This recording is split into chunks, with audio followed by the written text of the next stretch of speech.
Do you ever wonder why sometimes your program crashes with a Stack Overflow, but other times it just eats up all your RAM? That's Stack versus the heap in action, and here we will break it down. Remember, you can always DM me, email me at learnorlin@gmail.com to further master and get a deeper dive on one-on-one help with CS and mathematics. Okay, for a quick overview, there are two main types of memory your code uses when it runs. We have the stack, which is fast and structured and also handles our temporary data. And we also have the heap, which is flexible but messier and handles all our dynamic data. So we'll first begin with the stack. I'm sure you're familiar. A stack follows a last in, first out order. Think of like a stack of plates. You put a plate on top and it will be the first one you pick up. Last in, first out. The stack in terms of memory stores our function calls and local variables, and the memory is automatically managed. When a function ends, its stack frame is popped up. Now, when we go to the heap is more like a big storage room. You grab space when you need it. We use the heap for dynamic memory allocation. For example, using the keyword new in languages like C++ or create a larger object in Python. When you create new in C++, we this keyword creates, for example, like a pointer or a dynamically allocated array. We also have to use the keyword delete at one point or else to free this dynamically allocated memory.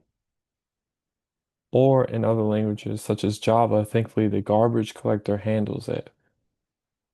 But we have to do this, and this memory is handled in the heap, our dynamically allocated memory. We always must delete.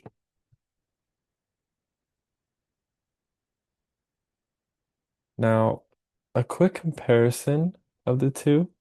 Stack is very fast, while the heap is typically slower because it deals with the dynamic data, while stack deal is managed by our CPU. Now, stacks are typically very small, while heap can get much larger due to the nature of the data being handled.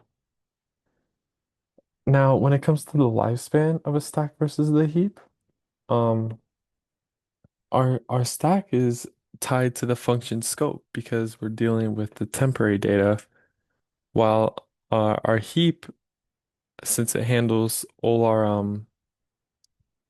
like dynamically allocated, its lifespan is decided whenever we free it.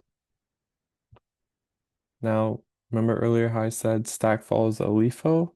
Heap is random. Now, those mistakes I mentioned in the beginning, such as the stack overflow, this is typically when you get a stack error if you try to access a variable after its function is done. But in the heap, if you forget to free the memory, like you don't use the keyword delete, then we get a memory leak, which is very dangerous. Now, to quickly wrap it up, Slack or stacks are quick but temporary, while heap is powerful but needs more care. Now, if you understand this, especially in C++, it'll help you write safer and more efficient code. So, if you want help mastering CS topics just like this one, I do private tutoring. I study CS at UW and I'm aiming to get my master's or MBA. Just shoot me an email at learnorlin@gmail.com or DM me, learnorlin, and I'll be happy to help.